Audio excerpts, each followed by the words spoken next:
This is an ODB Films production. Visit odbfilms.com today.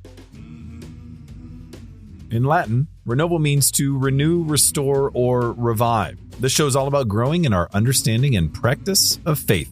Past episodes are available wherever you like to listen to podcasts. I'm Doug Tuke, the Vice President of Ministry Advancement at ODB Films, and a listener-requested show. Today we take a look at the theology of Henri De Lubac and really his influence on just theology, period. And it's kind of funny because here's a guy who has really shaped really the last three popes.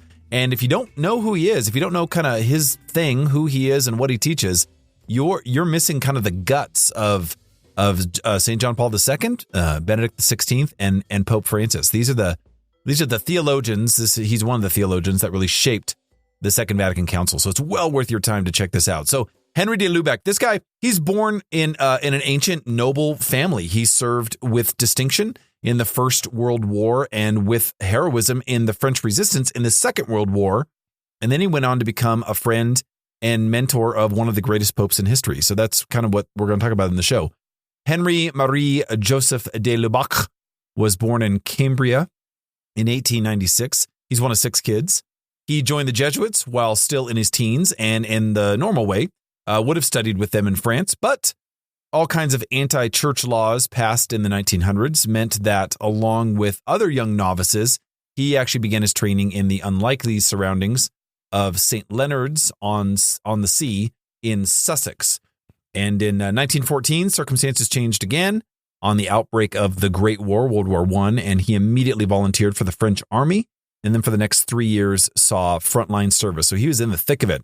And you remember your mad history wit that so was Tolkien and C.S. Lewis. They were all in this war together. So it's just kind of amazing to think about. So he suffered a really bad head wound in November 1917, and it resulted in a lot of bad health, just ill health throughout the rest of his life. He really fought that his entire life, but it affected not his intellect, nor really his desire or his determination to complete his training as a Jesuit.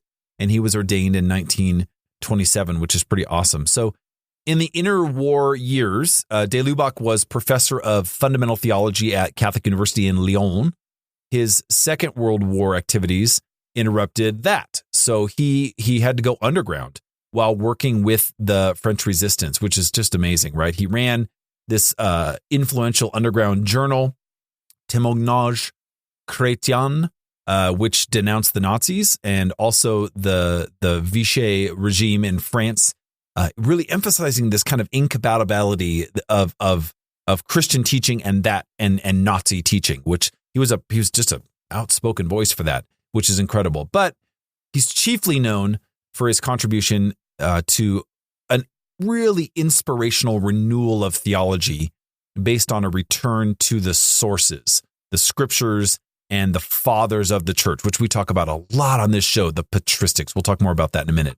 All that work, which was to have a really powerful and lasting impact, especially through the Second Vatican Council. So that's really what he's known for. In the 1950s, he actually came under a cloud of suspicion of holding unorthodox opinions, and he was sacked from his teaching spot, which is amazing because now he's considered the conservative. It just boggles my mind how that floats back and forth. It's also a reason why those political terms don't actually work to criticize or describe Catholics, but we use them anyway. So he was later vindicated. And then during the Second Vatican Council, he worked on the Dogmatic Constitution on Divine Revelation, De Verbum, which you should read, and the Dogmatic Constitution on the Church, Lumen Gentium, which you should read, and forged a really strong relationship, a friendship, really, with the young Archbishop of Krakow, Karol Wojtyła, later St. John Paul II. So De Lubac wrote an introduction to the French edition of Wojtyła's book, Love and Responsibility. And that was the work that played a major role in influencing Paul VI when he wrote Humanae Vitae. So this is the source. This is the guy who's really the guts behind a lot of the brilliant thinking and theology of the 20th and 21st century. De Lubac's approach was always to emphasize the beauty and the grandeur of tradition in the church. And along with Jean Denielou and Hans Urs von Balthasar, both of whom had been his pupils, he became known as part of what's called the ressourcement school of theology, always kind of seeking new ways to nourish the church from the richest sources. It also got a nickname as the New Theology and gets criticized all the time by people, which is amazing. They should actually read more. I think a lot of people think it's in contrast to Thomism, and really that's not fair. If you want to understand how this all really melds together and has become something beautiful and fluid, these are the primary influences of Bishop Robert Barron. This is really where Barron had a kind of a gorgeous evolution from his deep-seated Thomistic thinking to this theology of beauty, what he calls postmodern, post-liberal theology. That's neither here nor there. We can do that on another show, but these are the guys that really influenced him and his thinking about beauty and the richness of the patristics. So today, his writings they're just a must-read for any student of theology. They're central to the church. They've also reached a much wider public opinion through the work of Father Joseph Fessio and Ignatius Press in San Francisco, the publishing house, which actually first brought to the English-speaking world the works of Joseph Ratzinger, later Pope Benedict XVI. So that's really how people kind of got to know him. So the world of the 1890s into which De Lubac was born was very different from the one in which he achieved a lot of his great eminence, literally eminence. He was made a cardinal by St. Pope John Paul II in 1983. And then today's world is just quite a bit different again. But his writings have this sort of freshness and this vigor that really a new generation of thinkers is relishing in colleges and seminaries worldwide. And I say that in the most positive way because I've read a lot of his writings, and my goodness gracious, this is a place definitely for you to go. He opens up these wide riches of Catholic tradition, releasing theological study from what has been criticized as kind of the narrow confines into which has really become kind of cramped and just tough to navigate. And then he shows the world that the church offers something glorious, something inspirational and challenging. And there's an answer to the questions raised by people brought up on just atheistic humanism. He really challenges that, and it flies in the face of it with the beauty of tradition, which is a big deal. So a major theme that runs through the theology of Henri De Lubac is paradox and mystery. These are big points. So our existence, Lubac would say, is confronted with a lot of paradoxes and certainly with a lot of mystery. But for Lubac, the fundamental paradox lies in God assuming our humanity. And really the deepest of all mysteries is the way in which the grace of Christ actively meets us in the drama of history, both individual and universal. This is where he sits in this. He just steeps himself in this. So the church is not something which is marginal or accidental to God's work, right? So for Lubac, a mere contingent instrument of salvation history, that's not a way to think of the church. It's central to it. And this is where that language of mother, a mother, which is a familiar image by the early Christian writers, that brings forth a supernatural birth. De Lubac writes about this a lot, and in his thinking covers this really vast range, whether it's in French or kind of in French European literature, the patristics, the writings, the earliest theologians, which we've done a lot of talking about on this show, theological and cultural history. He has a 3-volume work on Joachim de Fiore, a really famous historian, or interreligious dialogue. He was really motivated and pushed in ecumenical work to bring forth truth and beauty from different Christian traditions, which is amazing. But basic to it always is this recognition of what he calls the dynamism of God's presence and action. So the dynamism of God's presence is real. He's active. It's alive. And this is incredible.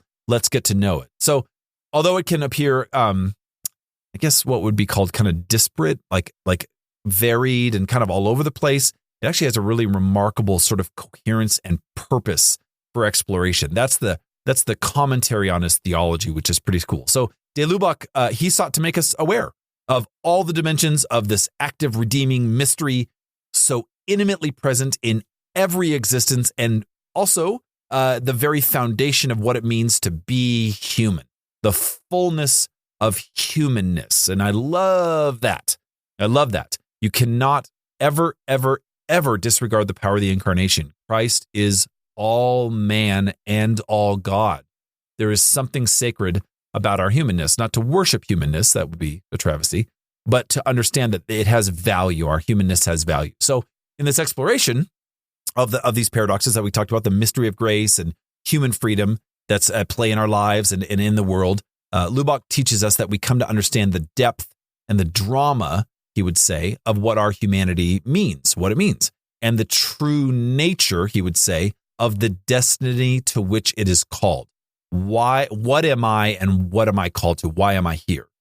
Those are big questions, big philosophical questions. So De Lubac steeps himself in that, which is pretty exciting. So if we think of him as living kind of a remote, scholarly, academic life in tranquility, that's totally wrong, right? Because think about what we talked about. His own life had its drama and courage, not only in his service to the French army during the First War, but the French resistance piece. So for him, theology and witness were all part of one reality. Let me say that again, because this is really profound. Theology and witness were all part of the one reality expressed in thinking and living. That's cool. It's not just head or heart. It's always head and heart. So his determination to help the church kind of recover these deep, deep wells of its own life so that it could be a source of Christ's truth, justice, beauty in a pretty dark century. That's really what his mission was. Thinking about all the violence that he endured, 2 world wars, and all of the travesty, the tragedy, and the toxic scars of that. He's saying, no, there is light in this, and it's found in deeper truths, which is cool. So he shows us, whether in his writing about Augustine or Dostoevsky, which he did both of, or with Daniel Liu founding the series Sources Christianes, that scholarship, theology, and publishing can also be acts of heroism, resistance, and the struggle for human freedom and for Christ, the truth that sets us free. He's a big advocate for that, certainly in the 20th century, to say this kind of thinking and this kind of analytics is what opens us up to being more human. So indeed, his own life as a Jesuit, a theologian, is really an example of kind of this paradox and mystery that we started out with. It's a central theme in his theology. His work, Catholicism in 1938, he challenged a church that was kind of still living within the modernist crisis, that change of the turning of the century modernist crisis. He's viewing the contemporary world, the politics, the culture, the philosophy with a lot of suspicion. And he's saying, hey, return to the sources. What did the church fathers say?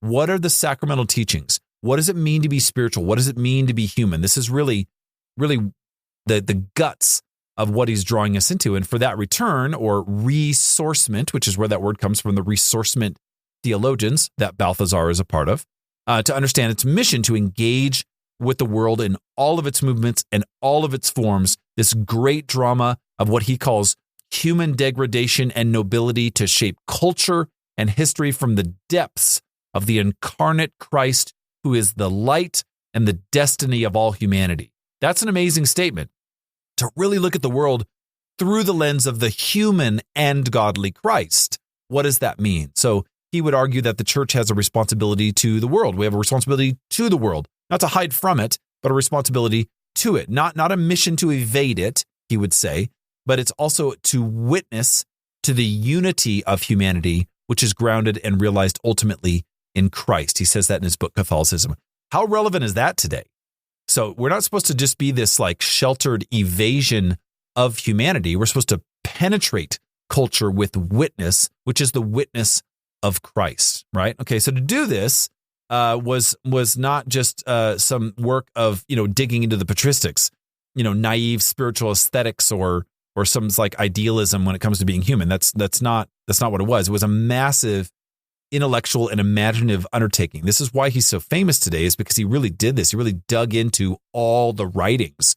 And it required, the results of it really required what scholars call a new theological synthesis. So a new method and approach that rejected 19th century sort of defensive scholastic apologetics, a recovery of the tradition as what the church calls a living voice for the present and the future, a dynamic vision of grace and nature, history and humanity, the church and culture. That was the fruit of his discovering. And all of this was to bear fruit in the Second Vatican Council, in which De Lubac thought was one of the principal theological sources that the council drew upon, both consciously and unconsciously, which is important. He was pushing a lot of that language forward in the spirit of Christ. The church is here. It's in the world. It cannot evade it, and it must engage it through the lens of the human Christ, which is kind of amazing. So all these achievements didn't come without cost. I mean, obviously, and some of you listening might even really struggle with that his influence on the church, even though it has shaped the last three popes pretty explicitly. During what De Lubac described as the dark years of the 50s, he was viewed with a lot of suspicion. He was forbidden to teach. He was withdrawn from his professorship at Lyon. And throughout the whole thing, De Lubac never ceased to have an absolute obedient love for the church and the Jesuits. He never ceased to be loyal in supporting his friends and students, who also came under some of the same suspicion and were subject to the same treatment. And this is kind of amazing because we can see that De Lubac, his thought was not just kind of like a theological position, like a subtle position. His method, his publications, a strategy in some academic cultural war. That's not what he was trying to do, but rather they really came from intellectual and spiritual integrity. That's a great way to think about it. That's the way scholars look at him now. They came from this basic or what we would call a fundamental place, a contemplation at a fundamental level of, like we started, mystery, which is always there. It's beauty, truth, and glory. And at once, there's a personal encounter as well as a theological and ecclesial reality. He's combining all these things at one time when he's writing. He says it's a lived perception that the mystery of Christ and his grace were inseparable from the call to see that mystery and love in totally in church and in all humanity. That's a big part of his expression. That would make people feel uncomfortable. And I could see where it would make people feel uncomfortable. There's a sense there in the 50s where now you're bowing to modernism. You're saying, hey, let's participate in modernism instead of scholastic critique. And he's saying it is actually exactly the opposite.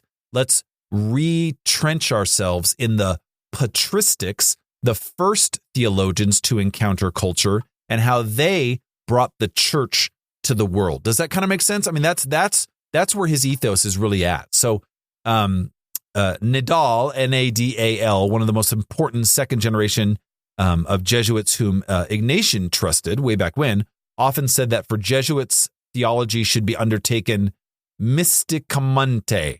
That is not as a mere intellectual exercise, no matter how smart or how learned you are, but as one that arises out of a prayed encounter that shapes our lives and deeds. Think about that. So De Lubac operates from that. Doing theology is not just the head. It has to be something that's spiritually invited. We're inviting the Lord to say, bring forth these truths that you want to bring forth. And that's a big deal because above all, it's an experienced reality of the Father. God's inexhaustible love made real in Jesus through the constant action of the Holy Spirit. This is De Lubac saying, of the triune God at work in all things, the unconquered kingdom of grace, which searches for us, that's where theology comes from. That's where it comes from. His ceaseless pursuit of our hearts, the unity with the Sacred Heart, thinking comes from that place, not just from head knowledge, but from heart knowledge. That's kind of profound. I know it doesn't seem like it should be profound, but he was one of the first to do it. De Lubac's thought is it's kind of sensitive. It's what we would call kind of nuanced, especially in his theology of the intimate interplay between what he says is grace and nature, a grace, he says, that is ultimately at the very source of human nature in its desire for God, but we should not miss the political nature as well. In fact, the political nature of De Lubac's work and its vision of Christian humanism is where a lot of people get uncomfortable, whether he's in critique, he's in critical dialogue at the time with Marxism and anarchism. He sets out basically a theological case against anti-Semitism during World War II, of course, or really, and this is again where people get uncomfortable with him. He's critical of the church's own worldliness. His thought is always grounded theologically in the incarnation. Christ is fully human, fully God, like we talked about. the source of humanity's healing and hope, holding both the memory and call to realize, he says, the nobility and dignity of every human person who bears the imago Dei, imago Christi. That language has become very popular today.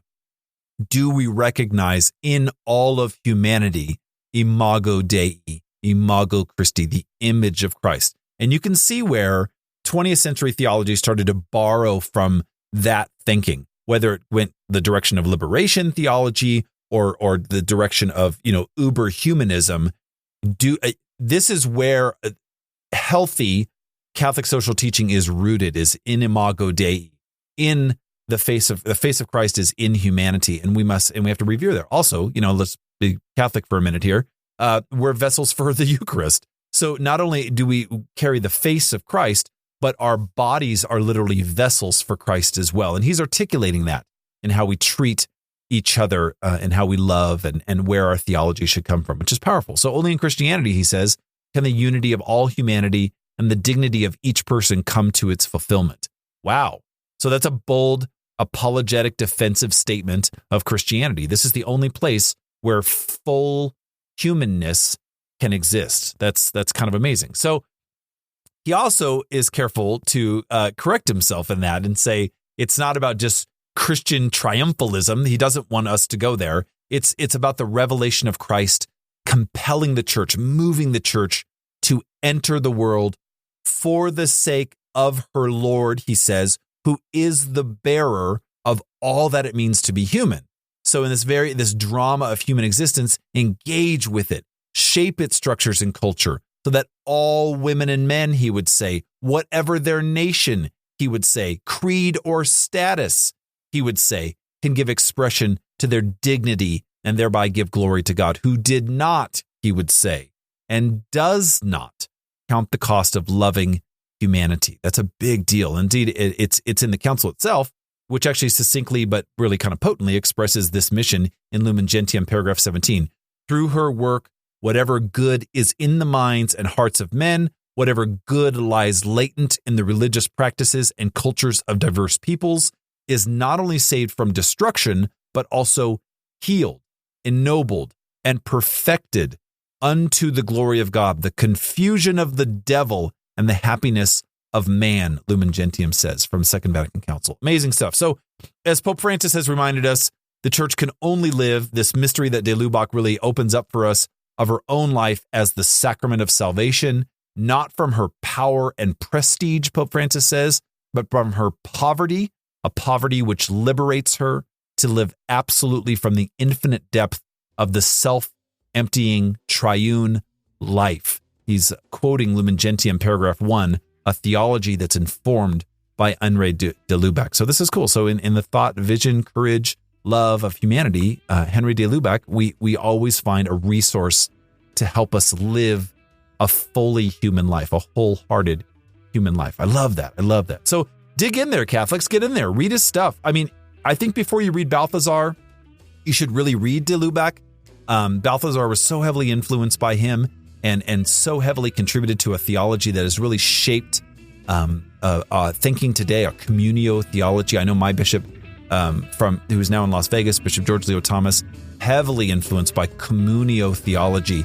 And this is really the roots of that theology. And he's a real justice and service thinker and whatnot. It's not about conservative and liberal. It's about fully being human in culture, which is obviously perfectly embodied in the incarnation. So if you believe in Jesus, this is your theology, which I think is fun. Thanks for listening. Sincerely, we're partners in the journey of faith. I hope you'll share this Renovo podcast with friends and foes. Send your topic suggestions, questions, and or comments to doug@odbfilms.com. Always remember to engage the tradition and live the conversion. Until next time, God bless.